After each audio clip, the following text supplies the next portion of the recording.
পবিত্র বাইবেল থেকে ইস্টারের বিবরণের প্রথম অধ্যায়টি পাঠ করছি। অহস্যেরসের মহাভোজ, বষ্টি রানীর পদচ্যুতি। অহস্যেরসের সময় এই ঘটনা হইল। ওই অহস্যেরস হিন্দুস্থান হইতে কুশ দেশ পর্যন্ত 127 প্রদেশের উপরে রাজত্ব করিতেন। তৎকালে অহস্যেরস রাজা শুশন রাজধানীতে রাজ সিংহাসনে উপবিষ্ট হইয়া আপন রাজত্বের 3য় বৎসরে আপনার সমস্ত অধ্যক্ষ ও দাসগণের জন্য এক ভোজ প্রস্তুত করিলেন। পারস্য ও মাদিয়া দেশের বিক্রমী লোকেরা, প্রধানেরা ও প্রদেশাধ্যক্ষেরা তাহার সাক্ষাতে উপস্থিত হইলেন। তিনি অনেক দিন অর্থাৎ 180 দিন পর্যন্ত আপন প্রতাপান্বিত রাজ্যের ঐশ্বর্য ও আপন উৎকৃষ্ট মহত্বের গৌরব প্রদর্শন করিলেন। সেই সকল দিন সম্পূর্ণ হইলে পর রাজা শুশন রাজধানীতে উপস্থিত ক্ষুদ্র কি মহান সমস্ত লোকের জন্য রাজবাটির উদ্যানের প্রাঙ্গণে সপ্তাহকাল ব্যাপী ভোজ প্রস্তুত করিলেন। তথায় কার্পাস নির্মিত শুক্ল ও নীল বর্ণ চন্দ্রাতপ ছিল।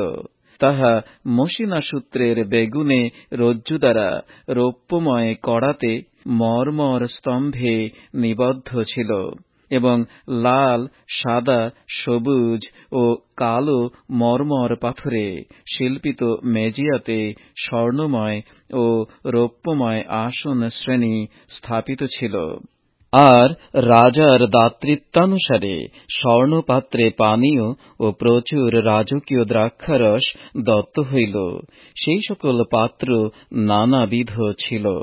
তাহাতে যথাবিধানে পান করা হইল, কেহ জোর করিল না। কেননা যাহার যেমন ইচ্ছা তদনুসারে তাহাকে করিতে দাও, এই আজ্ঞা রাজা আপনার গৃহের সমস্ত অধ্যক্ষকে দিয়াছিলেন।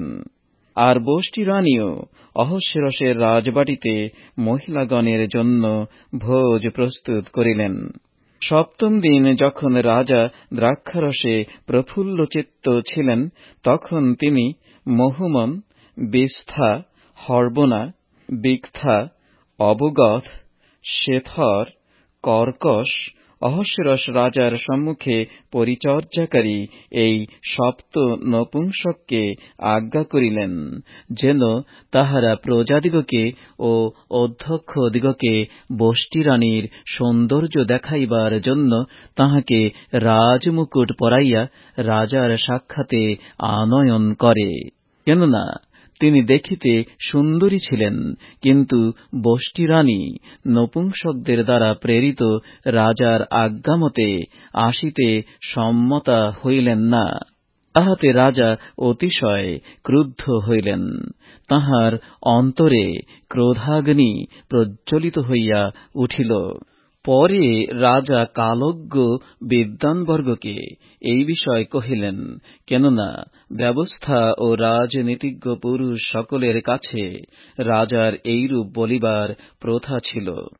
আর কর্ষণা, শেথর, অদমাথা, তর্শিস, মেরস, মর্ষণা ও মমুখন ইহারা তাহার নিকটে ছিলেন। এই 7 জন পারস্য ও মাদিয়া দেশের অধ্যক্ষ রাজার মুখ দর্শন করিতেন এবং রাজ্যের শ্রেষ্ঠ স্থানে উপবিষ্ট ছিলেন। রাজা কহিলেন, বষ্টি রানী নপুংসকদের দ্বারা প্রেরিত অহস্যেরস রাজার আজ্ঞা মানে নাই, অতএব ব্যবস্থানুসারে তাহার প্রতি কি কর্তব্য?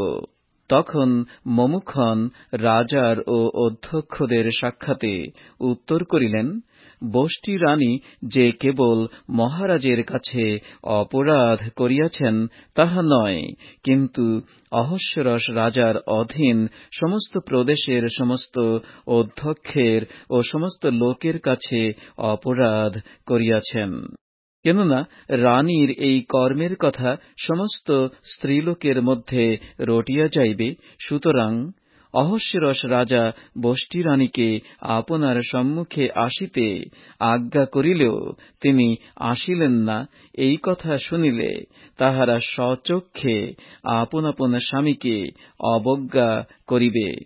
আর পারস্যের ও মাদিয়ার যে কুলীনা মহিলারা রানীর এই কার্যের সমাচার শুনিলেন, তাহারা অদ্যই রাজার সকল অধ্যক্ষকে এইরূপ বলিবেন, তাহাতে অতিশয় অবমাননা ও ক্রোধ জন্মিবে। যদি মহারাজের অভিমত হয়, তবে বষ্টি অহস্যেরস রাজার সম্মুখে আর আসিতে পাইবেন না।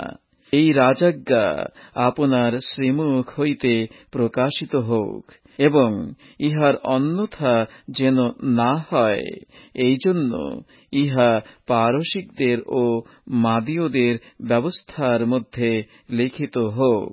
পরে মহারাজ তাহার রাজ্ঞীপদ লইয়া তাহা হইতে উৎকৃষ্টা আর এক রানীকে দিউন।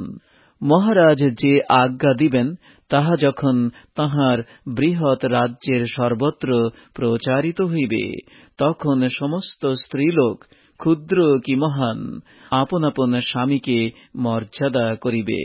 এই কথা রাজার ও অধ্যক্ষদের তুষ্টিকর হইলে রাজা মমুখনের কথানুযায়ী কর্ম করিলেন। তিনি এক এক প্রদেশের অক্ষরানুসারে ও এক এক জাতির ভাষানুসারে রাজার অধীন সমস্ত প্রদেশে এইরূপ পত্র পাঠাইলেন। প্রত্যেক পুরুষ আপন আপন গৃহে কর্তৃত্ব করুক ও স্বজাতীয় ভাষায় ইহা প্রচার করুক। পবিত্র বাইবেল থেকে ইস্টেরের বিবরণের 2য় অধ্যায়টি পাঠ করছি। ইস্টেরের রাজ্ঞীপদ প্রাপ্তি।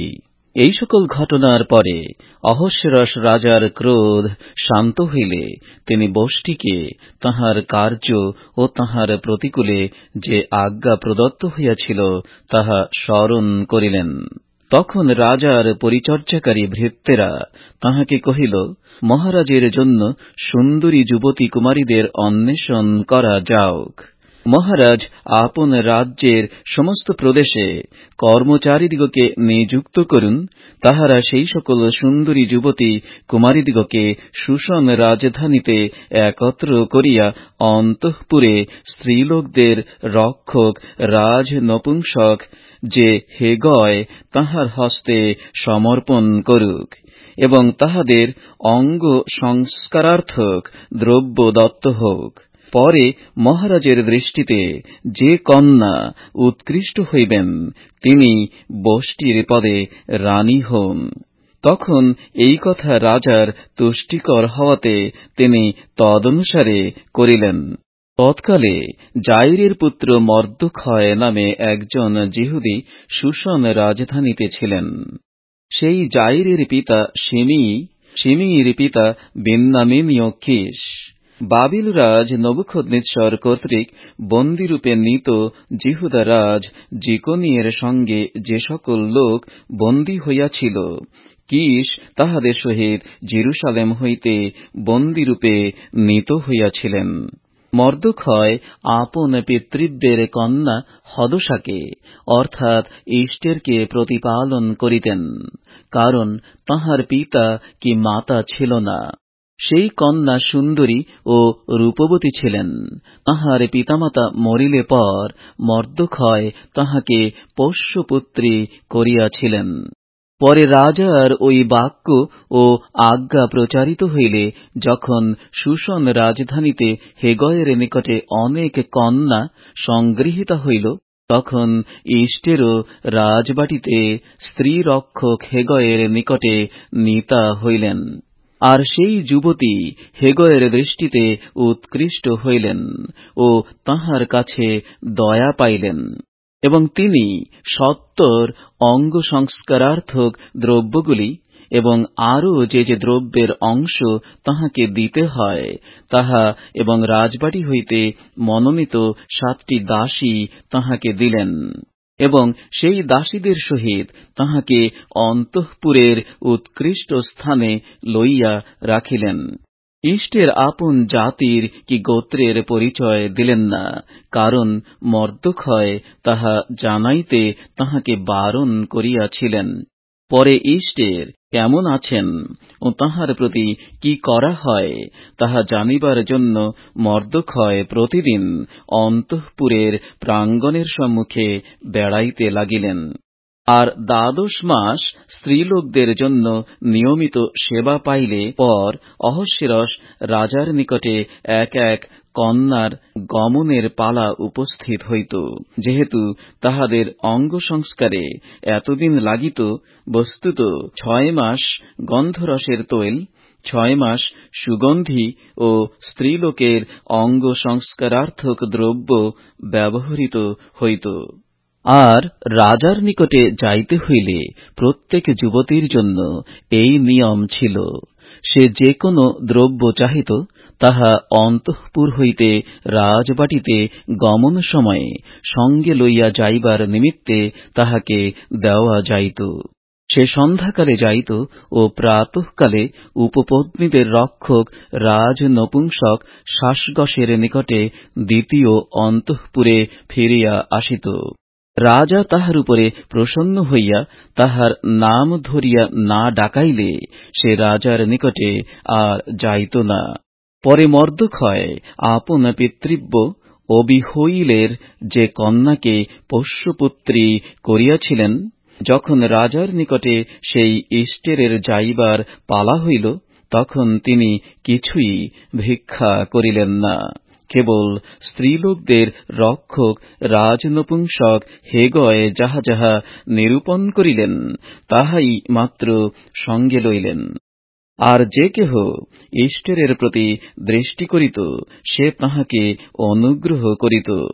রাজার রাজত্বের 7ম বৎসরের 10ম মাসে, অর্থাৎ টেবেথ মাসে, ইষ্টের অহস্যেরস রাজার নিকটে রাজবাটিতে নীতা হইলেন। আর রাজা অন্য সকল স্ত্রীলোক অপেক্ষা ইষ্টেরকে অধিক ভালোবাসিলেন এবং অন্য সকল কুমারী অপেক্ষা তিনি রাজার দৃষ্টিতে অনুগ্রহ ও দয়া প্রাপ্ত হইলেন। অতএব রাজা তাঁহারই মস্তকে রাজমুকুট দিয়া বষ্টির পদে তাহাকে রানী করিলেন। পরে রাজা আপনার সমস্ত অধ্যক্ষ ও দাসগণের জন্য ইষ্টেরের ভোজ বলিয়া মহাভোজ প্রস্তুত করিলেন এবং সকল প্রদেশের কর মোচন ও আপন রাজকীয় দাতৃত্বানুসারে দান করিলেন। দ্বিতীয়বার কুমারী সংগ্রহের সময়ে মর্দখয় রাজদ্বারে বসিতেন। তখনও ইষ্টের মর্দখয়ের আজ্ঞানুসারে আপন গোত্রের কি জাতির পরিচয় দেন নাই, কারণ ইষ্টের মর্দখয়ের নিকটে প্রতিপালিত হইবার সময়ে যেমন করিতেন, তখনও তেমনি তাঁহার আজ্ঞা পালন করিতেন।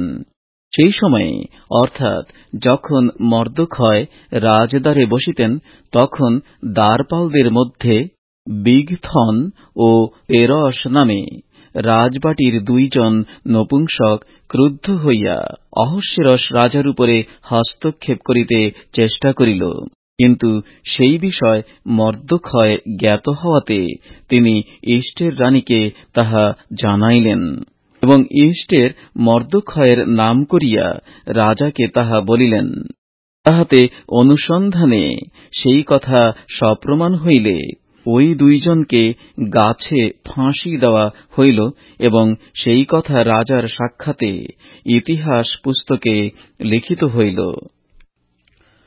পবিত্র বাইবেল থেকে ইষ্টেরের বিবরণের 3য় অধ্যায়টি পাঠ করছি।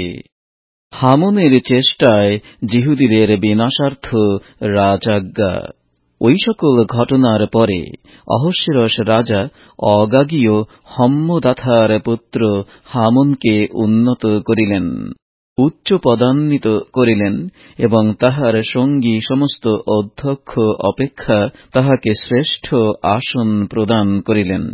তাহাতে রাজার যে দাসেরা রাজদ্বারে থাকিত, তাহারা সকলে হামনের কাছে নত হইয়া প্রণিপাত করিতে লাগিল, কারণ রাজা তাহার সম্বন্ধে সেইরূপ আজ্ঞা করিয়াছিলেন। কিন্তু মর্দখয় নত হইতেন না, প্রণিপাতও করিতেন না। তাহাতে রাজার যে দাসগণ রাজদ্বারে থাকিত, তাহারা মর্দখয়কে কহিল, তুমি রাজার আজ্ঞা কেন লঙ্ঘন করিতেছ? এইরূপে তাহারা প্রতিদিন তাহাকে বলিত, তথাপি তিনি তাহাদের কথা শুনিতেন না। তাহাতে মর্দখয়ের কথা স্থির থাকে কিনা তাহা জানিবার ইচ্ছাতে তাহারা হামুনকে তাহা জ্ঞাত করিল। কেননা মর্দখয় যে যিহুদী, ইহা তিনি তাহাদিগকে বলিয়াছিলেন। আর হামুন যখন দেখিল যে মর্দখয় তাহার কাছে নত হইয়া প্রণিপাত করে না, তখন সে ক্রোধে পরিপূর্ণ হইল।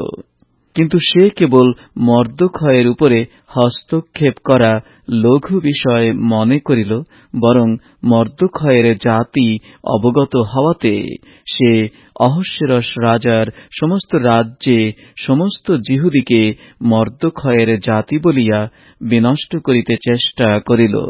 আর সেই বিষয়ে অহস্যেরস রাজার ১২ বৎসরের প্রথম মাসে, অর্থাৎ নিশন মাসে, হামুনের সাক্ষাতে ক্রমাগত প্রত্যেক দিনে ও প্রত্যেক মাসে অদর নামক ১২ মাস পর্যন্ত পুর অর্থাৎ গুলিবাঁট করা হইল। পরে হামুন অহস্যেরস রাজাকে কহিল, আপনার রাজ্যের সমস্ত প্রদেশস্থ জাতিগণের মধ্যে বিকীর্ণ অথচ পৃথককৃত এক জাতি আছে। অন্য সকল জাতির ব্যবস্থা হইতে তাহাদের ব্যবস্থা ভিন্ন, এবং তাহারা মহারাজের ব্যবস্থা পালন করে না। অতএব তাহাদিগকে থাকিতে দেওয়া মহারাজের অনুপযুক্ত। যদি মহারাজের অভিমত হয়, তবে তাহাদিগকে বিনষ্ট করিতে লেখা যাওক। তাহাতে আমি রাজভাণ্ডারে রাখিবার জন্য কার্যকারী লোকদের হস্তে ১০,০০০ তালন্ত রৌপ্য দিব। তখন রাজা আপন হস্ত হইতে অঙ্গুরীয় খুলিয়া যিহুদীদের শত্রু অগাগীয় হম্মদাথার পুত্র হামুনকে দিলেন। আর রাজা হামুনকে কহিলেন, সেই রৌপ্য ও সেই জাতি তোমাকে দত্ত হইল, তুমি তাহাদের প্রতি যাহা ভালো বুঝ তাহাই করো। পরে প্রথম মাসের ১৩ দিনে রাজলেখকেরা আহত হইল।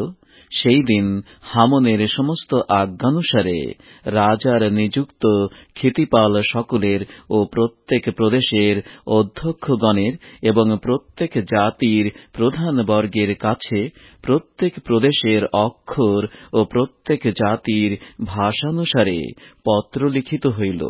তাহা অহস্যেরস রাজার নামে লিখিত ও রাজার অঙ্গুরীয়ে মুদ্রাঙ্কিত হইল।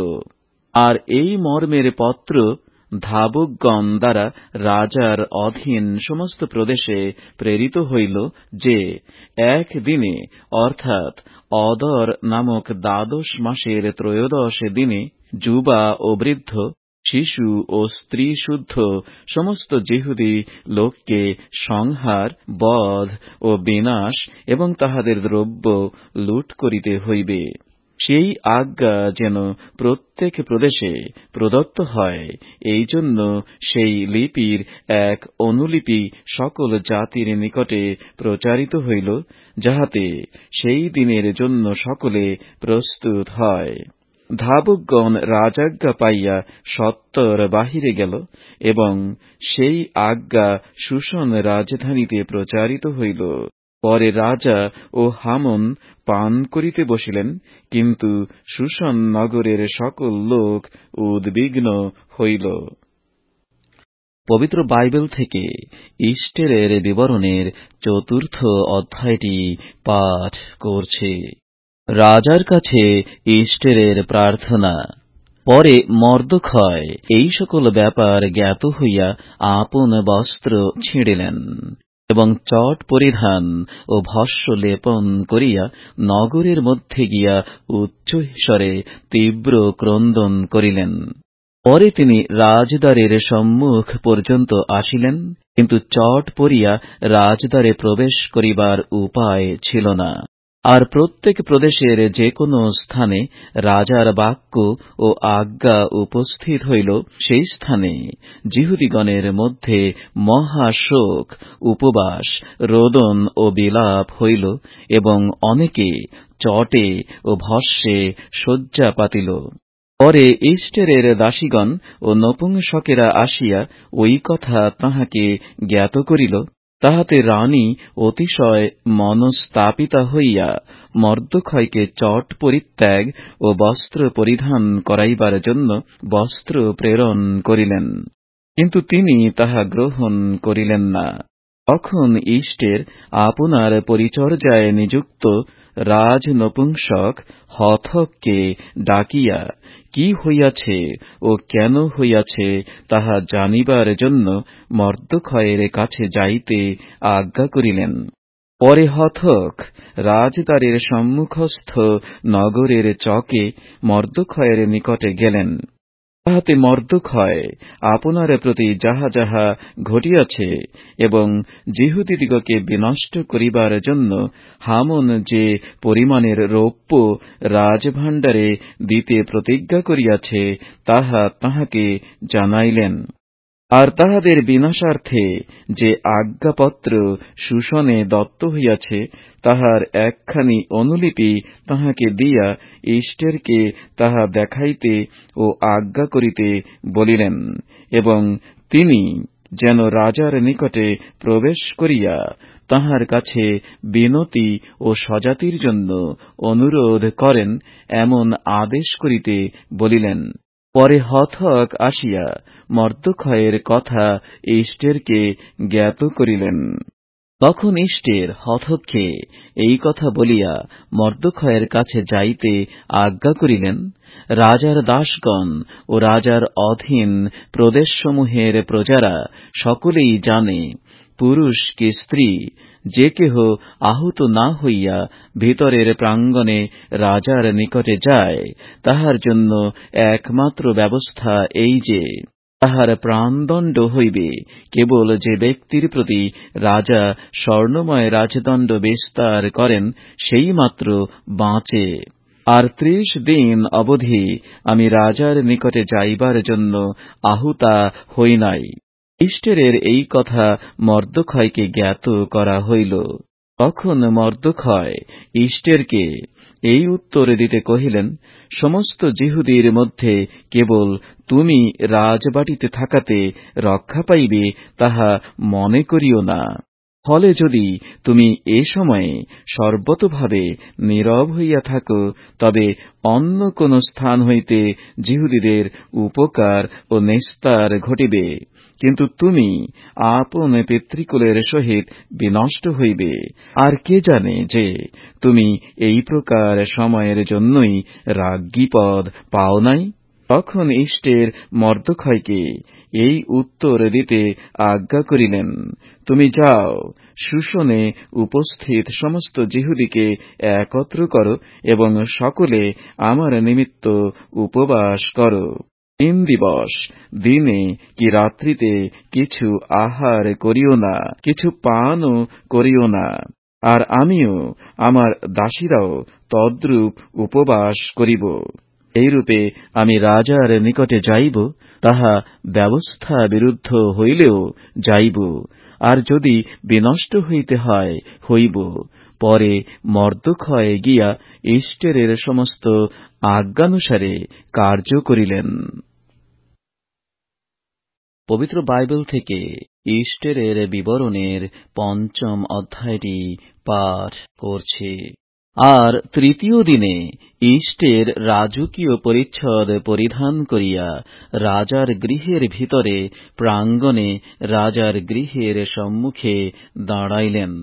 তৎকালে রাজা রাজবাটিতে গৃহদ্বারের সম্মুখে রাজ সিংহাসনে উপবিষ্ট ছিলেন। আর রাজা যখন দেখিলেন যে ইষ্টের রানী প্রাঙ্গণে দাঁড়াইয়া আছেন, তখন রাজার দৃষ্টিতে ইষ্টের অনুগ্রহ পাইলেন। রাজা এস্টেরের প্রতি আপন হস্তস্থিত স্বর্ণময় রাজদণ্ড বিস্তার করিলেন, তাহাতে এস্টের নিকটে আসিয়া রাজদণ্ডের অগ্রভাগ স্পর্শ করিলেন। পরে রাজা তাহাকে জিজ্ঞাসা করিলেন, এস্টের রানী, তুমি কি চাও? তোমার অনুরোধ কি? রাজ্যের অর্ধেক পর্যন্ত হইলেও তাহা তোমাকে দেওয়া যাইবে। এস্টের উত্তর করিলেন, যদি মহারাজের ভালো বোধ হয়, তবে আমি আপনার জন্য যে ভোজ প্রস্তুত করিয়াছি, মহারাজ ও হামন সেই ভোজে অদ্য আগমন করুন। তখন রাজা কহিলেন, এস্টেরের কথা মতে যেন কার্য হয়, সেই জন্য হামনকে ত্বরা করিতে বল। পরে রাজা ও হামন এস্টেরের প্রস্তুত ভোজে গেলেন। পরে দ্রাক্ষারস সহযুক্ত ভোজের সময় রাজা এস্টেরকে কহিলেন, তোমার নিবেদন কি? তাহা তোমাকে দেওয়া যাইবে। তোমার অনুরোধ কি? রাজ্যের অর্ধেক পর্যন্ত হইলেও তাহা সিদ্ধ হইবে।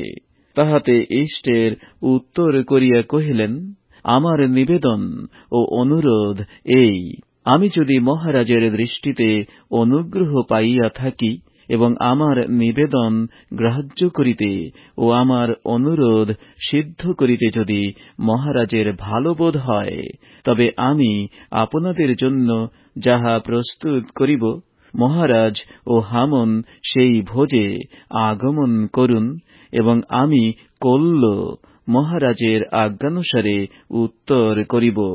মর্দখয়ের মর্যাদা প্রাপ্তি। সেই দিন হামন আহ্লাদিত ও হৃষ্টচিত্ত হইয়া বাহিরে গেল, কিন্তু যখন রাজদ্বারে মর্দখয়ের দেখা পাইল এবং তিনি তাহার সম্মুখে উঠিয়া দাঁড়াইলেন না ও সরিলেন না, তখন হামন মর্দখয়ের প্রতি ক্রোধে পরিপূর্ণ হইল। তথাপি হামন ক্রোধ সম্বরণ করিল এবং নিজ গৃহে আসিয়া আপন বন্ধুদিগকে ও আপন স্ত্রী সেরসকে ডাকিয়া আনাইল। আর হামন তাহাদের কাছে আপন ঐশ্বর্যের প্রতাপ ও সন্তান বাহুল্যের কথা এবং রাজা কিরূপে সকল বিষয়ে তাহাকে উচ্চ পদ দিয়াছেন ও কিরূপে তাহাকে অধ্যক্ষগণ ও রাজার দাসগণ অপেক্ষা শ্রেষ্ঠ আসন দিয়াছেন, এই সমস্ত তাহাদের কাছে বর্ণনা করিল। হামন আরো কহিল, এস্টের রানী, আপনার প্রস্তুত ভোজে রাজার সহিত আর কাহাকেও আনান নাই, কেবল আমাকেই আনাইয়াছিলেন।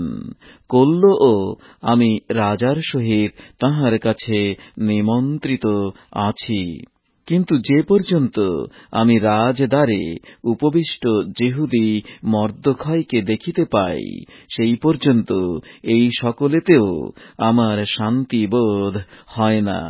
তখন তাহার স্ত্রী সেরস ও সমস্ত বন্ধু তাহাকে কহিল, তুমি 50 হস্ত উচ্চ এক ফাঁসি কাষ্ঠ প্রস্তুত করাও, আর মর্দখয়কে তাহার উপরে ফাঁসি দিবার জন্য কল্য প্রাতঃকালে রাজার কাছে নিবেদন করো। পরে হৃষ্ট হইয়া রাজার সহিত ভোজে যাও। তখন হামন এই কথায় তুষ্ট হইয়া সেই ফাঁসি কাষ্ঠ প্রস্তুত করাইল। পবিত্র বাইবেল থেকে এস্টেরের বিবরণের 6ঠ অধ্যায়টি পাঠ করছে। সেই রাত্রিতে রাজার নিদ্রা দূর হইল, আর তিনি স্মরণীয় ইতিহাস পুস্তক আনিতে আজ্ঞা করিলেন। পরে রাজার সাক্ষাতে সেই পুস্তক পাঠ করা হইল। আর তন্মধ্যে লিখিত এই কথা পাওয়া গেল, রাজার নপুংসক বিগথন ও তেরস নামে 2 জন দ্বারপাল অহস্যেরস রাজার উপরে হস্তক্ষেপ করিতে চাহিলে মর্দখয় তাহার সংবাদ দিয়াছিলেন। রাজা কহিলেন, ইহার নিমিত্ত মর্দখয়ের কি সম্মান ও পদবৃদ্ধি করা গিয়াছে? রাজার পরিচর্যাকারী ভৃত্যেরা কহিল, তাহার পক্ষে কিছুই করা যায় নাই। পরে রাজা কহিলেন, প্রাঙ্গণে কে আছে? তখন হামন আপনার প্রস্তুত ফাঁসি কাষ্ঠে মর্দখয়কে ফাঁসি দিবার জন্য রাজার কাছে নিবেদন করিতে রাজবাটির বহিঃপ্রাঙ্গণে আসিয়াছিল। রাজার ভৃত্যগণ কহিল, দেখুন, হামন প্রাঙ্গণে দাঁড়াইয়া আছেন। রাজা কহিলেন, সে ভিতরে আইসুক। তখন হামন ভিতরে আসিলে রাজা তাহাকে কহিলেন, রাজা যাহার সমাদর করিতে চাহেন তাহার প্রতি কি করা কর্তব্য? হামন মনে মনে ভাবিল, রাজা আমা ব্যতিরেকে আর কাহার সমাদর করিতে চাহিবেন? অতএব হামন রাজাকে কহিল, মহারাজ যাহার সমাদর করিতে চাহেন তাহার নিমিত্ত মহারাজের পরিধেয় রাজকীয় পরিচ্ছদ, আর মহারাজ যাহার উপরে আরোহণ করিয়া থাকেন এবং যাহার মস্তকে একটা রাজমুকুট স্থাপিত হইয়া থাকে, সেই অশ্ব আনিত হও। আর সেই পরিচ্ছদ ও অশ্ব মহারাজের একজন অতি প্রধান অধ্যক্ষের হস্তে সমর্পিত হও, এবং মহারাজ যাহার সমাদর করিতে চাহেন সে সেই রাজকীয় পরিচ্ছদ পরিহিত হউক। পরে তাহাকে সেই অশ্বারোহণে নগরের চকে লইয়া যাওয়া হোক, এবং তাহার অগ্রে অগ্রে এই কথা ঘোষণা করা হোক, রাজা যাহার সমাদর করিতে চাহেন তাহার প্রতি এইরূপ ব্যবহার করা যাইবে। রাজা হামনকে কহিলেন, তুমি সত্বর হও, সেই পরিচ্ছদ ও অশ্ব লইয়া যেমন কহিলে তেমনি রাজদ্বারে উপবিষ্ট যিহুদী মর্দখয়ের প্রতি করো। তুমি যে সকল কথা কহিলে তাহার কিছু ত্রুটি করিও না।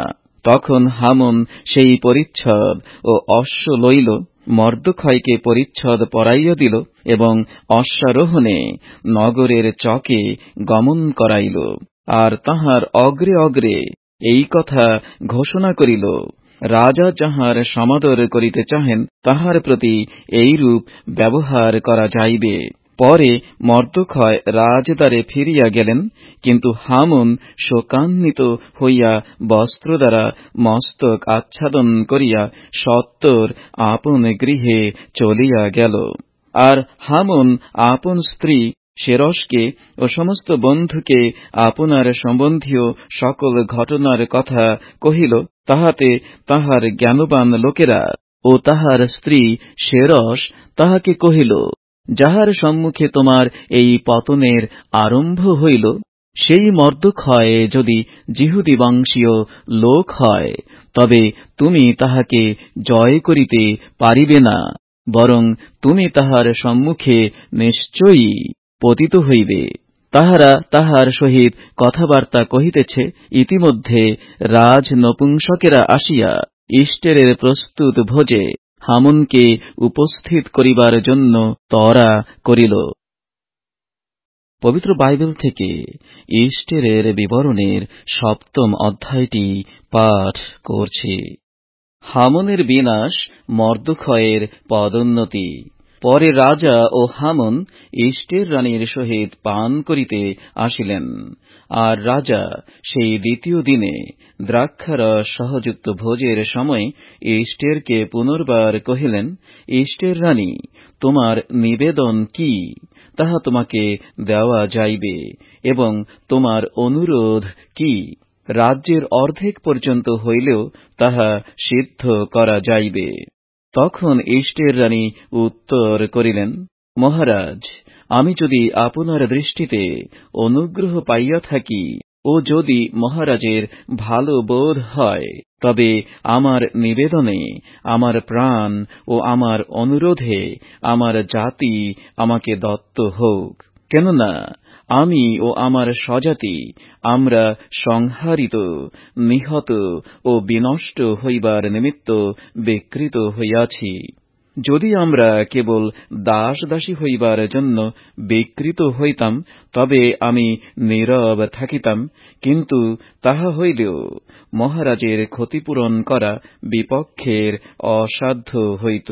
তখন অহস্যেরস রাজা ইস্টের রানীকে কহিলেন, এমন কার্য করিবার মানস যাহার অন্তরে জন্মিয়াছে সে কে, আর সে কোথায়? ইস্টের কহিলেন, একজন বিপক্ষ ও শত্রু, সে এই দুষ্ট হামন। তখন হামন রাজার ও রানীর সাক্ষাতে ত্রাসযুক্ত হইল। পরে রাজা ক্রোধবশত দ্রাক্ষারস পান হইতে উঠিয়া রাজবাটির উদ্যানে গেলেন, আর হামন ইষ্টের রানীর কাছে আপন প্রাণ ভিক্ষা করিবার জন্য দাঁড়াইল, কেননা সে দেখিল রাজা হইতে তাহার অমঙ্গল অবধারিত। পরে রাজা রাজবাটির উদ্যান হইতে দ্রাক্ষারস সহযুক্ত ভোজের স্থানে ফিরিয়া আসিলেন। তখন ইষ্টের যে আসনে উপবিষ্টা ছিলেন, হামন তাহার উপরে পতিত ছিল। তাহাতে রাজা কহিলেন, এ ব্যক্তি কি গৃহমধ্যে আমার সাক্ষাতে রানীকে বলাৎকার করিবে? এই কথা রাজার মুখ হইতে নির্গত হইবা মাত্র লোকেরা হামনের মুখ আচ্ছাদন করিল। পরে রাজার সাক্ষাতে উপস্থিত হরবোনা নামে এক নপুংসক কহিল, দেখুন, যে মর্দখয় মহারাজের পক্ষে হিতজনক সংবাদ দিয়েছিলেন, তাহার জন্য হামন 50 হস্ত উচ্চ ফাঁসি কাষ্ঠ প্রস্তুত করিয়াছে, তাহা হামনের বাটিতে স্থাপিত আছে। রাজা কহিলেন, তাহারই উপরে ইহাকে ফাঁসি দাও। তাহাতে হামন মর্দখয়ের জন্য যে ফাঁসি কাষ্ঠ প্রস্তুত করিয়াছিল, লোকেরা তাহার উপরে হামনকে ফাঁসি দিল। তখন রাজার ক্রোধ প্রশমিত হইল। পবিত্র বাইবেল থেকে ইস্টেরের বিবরণের 8ম অধ্যায়টি পাঠ করছি। সেই দিন অহস্যেরস রাজা ইষ্টের রানীকে যিহুদীদের শত্রু হামনের বাটি দান করিলেন, আর মর্দখয় রাজার সাক্ষাতে উপস্থিত হইলেন, কেননা মর্দখয় ইষ্টেরের কে তাহা ইষ্টের জানাইয়াছিলেন। পরে রাজা হামন হইতে নিত আপনার অঙ্গুরীও খুলিয়া মর্দখয়কে দিলেন, এবং ইষ্টের হামনের বাটির উপরে মর্দখয়কে নিযুক্ত করিলেন। যিহুদীদের নিমিত্ত ইষ্টেরের নিবেদন। পরে ইষ্টের রাজার কাছে পুনর্বার নিবেদন করিলেন ও তাহার চরণে পড়িয়া রোদন করিতে করিতে অগাগীয় হামনের অভিপ্রেত অমঙ্গল, অর্থাৎ যিহুদীদের বিরুদ্ধে তাহার সংকল্পিত কুমন্ত্রণা নিবারণার্থে তাহার কাছে সাধ্য সাধনা করিলেন। তখন রাজা ইষ্টেরের দিকে স্বর্ণময় রাজদণ্ড বিস্তার করিলেন, এবং ইষ্টের উঠিয়া রাজার সম্মুখে দাঁড়াইয়া কহিলেন, যদি মহারাজের ভালো বোধ হয় এবং আমি যদি আপনার দৃষ্টিতে অনুগ্রহ পাইয়া থাকি, আর এই কার্য মহারাজের দৃষ্টিতে ন্যায্য বোধ হয় ও আমি আপনার সন্তোষকারিণী হই, তবে মহারাজের অধীন যাবতীয় প্রদেশস্থ যিহুদীদিগকে বিনষ্ট করণার্থে অগাগীয় হম্মদাথার পুত্র হামনের কুমন্ত্রণা সম্বলিত যে সকল পত্র লিখিত হইয়াছে, সেই সকল ব্যর্থ করিবার জন্য লেখা হোক। কেননা আমার জাতির প্রতি যে অমঙ্গল ঘটিবে, তাহা দেখিয়া আমি কিরূপে সহ্য করিতে পারি, আর আপন জ্ঞাতি কুটুম্বের বিনাশ দেখিয়া কিরূপে সহ্য করিতে পারি। তখন অহস্যেরস রাজা ইষ্টের রানীকে ও যিহুদী মর্দখয়কে কহিলেন, দেখো, আমি ইষ্টেরকে হামনের বাটি দিয়াছি, এবং হামনকে ফাঁসি কাষ্ঠে ফাঁসি দেওয়া হইয়াছে, কেননা সে যিহুদীদের উপরে হস্তক্ষেপ করিয়াছিল। এখন তোমরা আপনাদের অভিমতানুসারে রাজার নামে যিহুদীদের পক্ষে পত্র লিখো ও রাজার অঙ্গুরিয়ে তাহা মুদ্রাঙ্কিত করো, কেননা রাজার নামে লিখিত ও রাজার অঙ্গুরিয়ে মুদ্রাঙ্কিত পত্র অন্যথা করিবার জো নাই।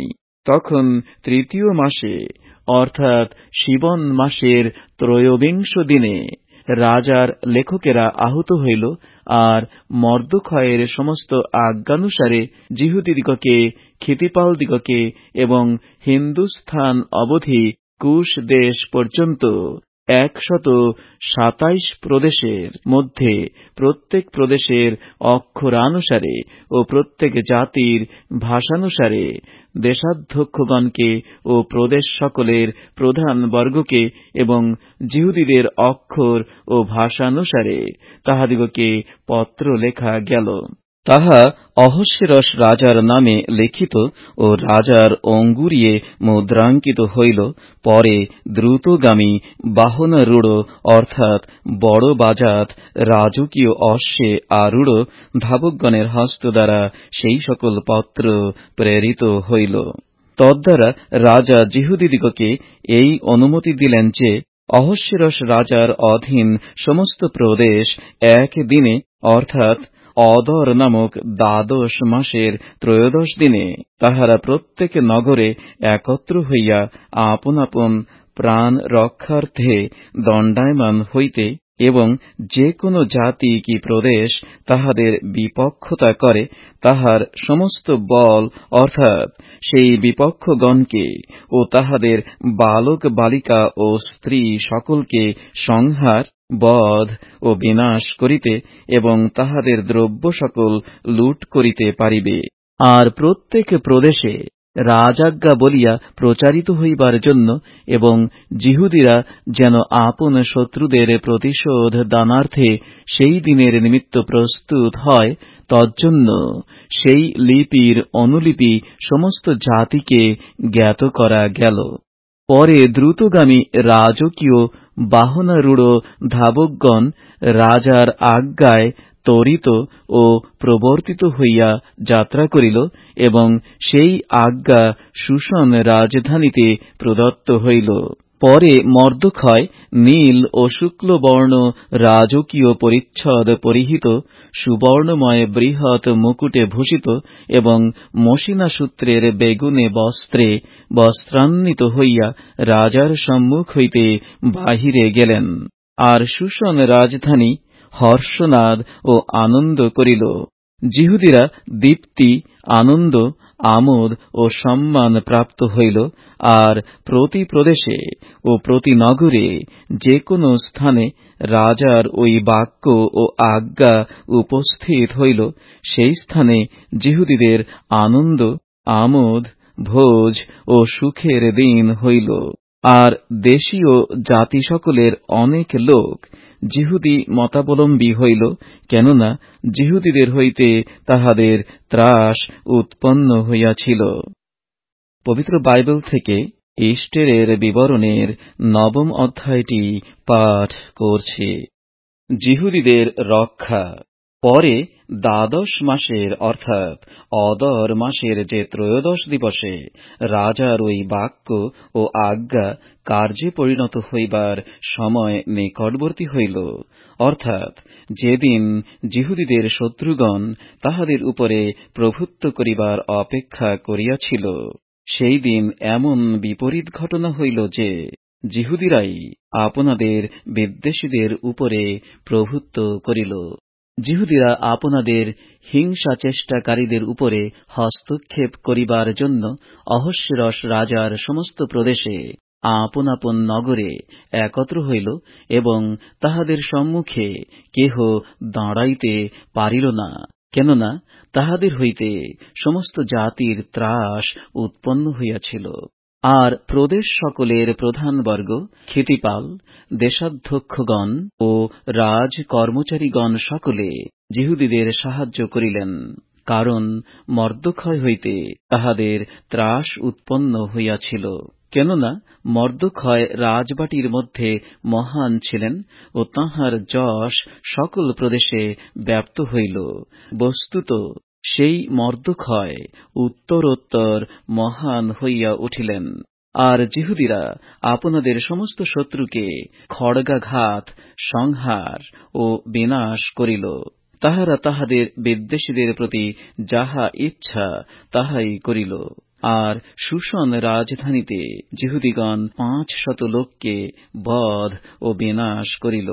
আর পর্ষন্দাথ, দলফন, অস্পাথ, পোরাথ, অদলীয়, অরিদাথ, পরমস্ত, অরিশয়, অরিদয় ও বসিয়াথ জিহুদীদের শত্রু অহম্মদাথার পুত্র হামনের এই 10 পুত্রকে তাহারা বধ করিল, কিন্তু লুটে হস্তক্ষেপ করিল না। যাহারা শূষণ রাজধানীতে হত হইল, তাহাদের সংখ্যা সেই দিন রাজার কাছে আনিত হইল। রাজা ইষ্টের রানীকে কহিলেন, জিহুদীরা শূষণ রাজধানীতে 500 লোককে ও হামনের 10 পুত্রকে বধ ও বিনাশ করিয়াছে। না জানি রাজার অধীন অন্য সকল প্রদেশে কি করিয়াছে। এখন তোমার নিবেদন কি, তাহা তোমাকে দত্ত হইবে, এবং তোমার আর অনুরোধ কি, তাহা করা হইবে। ইষ্টের কহিলেন, যদি রাজার ভালো বোধ হয়, তবে অদ্যকার মতো কল্য করিবার অনুমতি শূষণস্থ জিহুদীগণকে দত্ত হোক, এবং হামনের 10 পুত্রকে ফাঁসি কাষ্ঠে টাঙানো যাওক। পরে রাজা তাহা করিতে আজ্ঞা দিলেন, এবং সেই আজ্ঞা শূষণে প্রচারিত হইল। তাহাতে লোকেরা হামনের 10 পুত্রকে ফাঁসি দিল। আর শূষণস্থ জিহুদীরা অদর মাসের 14 দিনেও একত্র হইয়া শূষণে 300 লোককে বধ করিল, কিন্তু লুটে হস্তক্ষেপ করিল না। আর রাজার নানা প্রদেশ নিবাসী অন্য সকল জিহুদীরাও একত্র হইয়া আপন আপন প্রাণের জন্য দণ্ডায়মান হইল, এবং আপনাদের শত্রুগণ হইতে বিশ্রাম পাইল। বিদ্বেষীদের 75,000 লোককে বধ করিল, কিন্তু লুটে হস্তক্ষেপ করিল না। তাহারা অদর মাসের 13 দিনে এই কার্য করিল, এবং 14 দিনে বিশ্রাম করিয়া সেই দিনকে ভোজন পান ও আনন্দের দিন করিল। কিন্তু শূষণস্থ জিহুদীরা ওই মাসের 13 ও 14 দিনে একত্র হইল, এবং 15 দিনে বিশ্রাম করিল, ও সেই দিনকে ভোজন পান ও আনন্দের দিন করিল। এই কারণ পল্লী গ্রামের অর্থাৎ প্রাচীরবিহীন নগরসমূহের নিবাসী জিহুদীরা অদর মাসের 14 দিনকে আনন্দের, ভোজন পানের, সুখের ও পরস্পর ভাগ পাঠাইবার দিন বলিয়া মানে। পুরিম পর্ব স্থাপন মর্দখয়ের মহত্ব। পরে মর্দখয় এই বৃত্তান্ত লিপিবদ্ধ করিলেন, এবং অহস্যেরস রাজার অধীন নিকটস্থ কি দূরস্থ সকল প্রদেশে যে সকল জিহুদী থাকিত, তাহাদের কাছে পত্র পাঠাইয়া আজ্ঞা করিলেন, যেন তাহারা বৎসর বৎসর অদর মাসের 14 ও সেই মাসের 15 দিন পালন করে, অর্থাৎ যে 2 দিন জিহুদীরা আপনাদের শত্রুগণ হইতে বিশ্রাম পাইয়াছিল, এবং যে মাসে তাহাদের দুঃখ সুখে ও শোক মঙ্গল দিনে পরিণত হইয়াছিল, সেই মাসের সেই 2 দিন যেন তাহারা ভোজন পান ও আনন্দ, এবং আপন আপন বন্ধুর কাছে ভাগ ও দরিদ্রদের কাছে দান পাঠাইবার দিন বলিয়া মানে। তাহাতে জিহুদীরা যেমন আরম্ভ করিয়াছিল ও মর্দখয় তাহাদিওকে যেমন লিখিয়াছিলেন, তাহারা সেইরূপ করিতে সম্মত হইল। কারণ সমস্ত জিহুদীর শত্রু অগাগীয় হম্মদাথার পুত্র যে হামন, সে জিহুদীদিগকে বিনষ্ট করিবার সংকল্প করিয়াছিল। তাহাদিগকে লুপ্ত ও বিনষ্ট করিবার নিমিত্তে পুর অর্থাৎ গুলিবাঁট করিয়াছিল। কিন্তু রাজার সাক্ষাতে সেই বিষয় উপস্থিত হইলে তিনি এই আজ্ঞাপত্র দিলেন, হামন জিহুদীদের বিরুদ্ধে যে কুসংকল্প করিয়াছিল, তাহা তাহারই মস্তকে বর্তুক। লোকে তাহাকে ও তাহার পুত্রগণকে ফাঁসি কাষ্ঠে টাঙাইয়া দিউক। তজ্জন্য পুর গুলিবাঁট নামানুসারে সেই 2 দিনের নাম পুরিম হইল। অতএব সেই পত্রের সকল কথা প্রযুক্ত, এবং সেই বিষয়ে তাহারা যাহা দেখিয়াছিল ও তাহাদের প্রতি যাহা ঘটিয়াছিল, তৎপ্রযুক্ত জিহুদীগণ আপনাদের ও আপন আপন বংশের ও জিহুদী মতাবলম্বী সকলের কর্তব্য বলিয়া ইহা স্থির করিল যে, তৎসম্পর্কীয় লিখিত আজ্ঞা ও নিরূপিত সময়ানুসারে তাহারা বৎসর বৎসর ঐ 2 দিন পালন করিবে, কোনরূপে তাহার ত্রুটি করিবে না। আর পুরুষ পরম্পরায় প্রত্যেক গোষ্ঠীতে, প্রত্যেক প্রদেশে ও প্রত্যেক নগরে সেই 2 দিন স্মরণ ও পালন করিতে হইবে, এবং পুরিমের সেই 2 দিন যিহুদীদের মধ্য হইতে কখনো লুপ্ত হইবে না, আর তাহাদের বংশের মধ্য হইতে তাহার স্মৃতির লোপ হইবে না। পরে অবিহইয়েলের কন্যা ইষ্টের রানী ও যিহুদী মর্দখয় পুরিম দিন বিষয়ক এই 2য় পত্র স্থির করিতে সম্পূর্ণ ক্ষমতার সহিত লিখিলেন। আর অহস্যেরস রাজার অধিকারস্থ 127 প্রদেশে সমস্ত যিহুদীর নিকটে মর্দখয় শান্তির ও সত্যের কথা সম্বলিত পত্র পাঠাইয়া নিরূপিত কালে পুরিমের সেই 2 দিন পালন করিবার বিষয় স্থির করিলেন। যেমন উপবাস ও ক্রন্দনের বিষয়ে যিহুদী মর্দখয় ও ইষ্টের রানী যিহুদীদের জন্য স্থির করিয়াছিলেন, এবং যেমন তাহারাও আপনাদের জন্য ও আপন আপন বংশের জন্য স্থির করিয়াছিল। আর ইষ্টেরের আজ্ঞায় পুরিম বিষয়ক এই বিধি স্থির হইল ও তাহা পুস্তকে লিখিত হইল। পবিত্র বাইবেল থেকে ইষ্টেরের বিবরণের 10ম অধ্যায়টি পাঠ করছি। সেই অহস্যেরস রাজা স্থলে ও সমুদ্রের দ্বীপসমূহে কর নিরূপণ করিলেন, আর তাঁহার ক্ষমতার ও পরাক্রমের সকল কথা এবং রাজা মর্দখয়কে যে মহত্ত্ব দিয়া উচ্চ পদান্বিত করিয়াছিলেন তাহার সম্পূর্ণ বিবরণ কি মাদিয়া ও পারস্যের রাজগণের ইতিহাস পুস্তকে লিখিত নাই? বস্তুত এই যিহুদী মর্দখয় অহস্যেরস রাজার প্রধান অমাত্য এবং যিহুদীদের মধ্যে মহান, আপন ভ্রাতৃসমূহের মধ্যে প্রিয়পাত্র ও স্বজাতীয় লোকদের হিতৈষী এবং আপন সমস্ত বংশের পক্ষে শান্তিবাদী ছিলেন।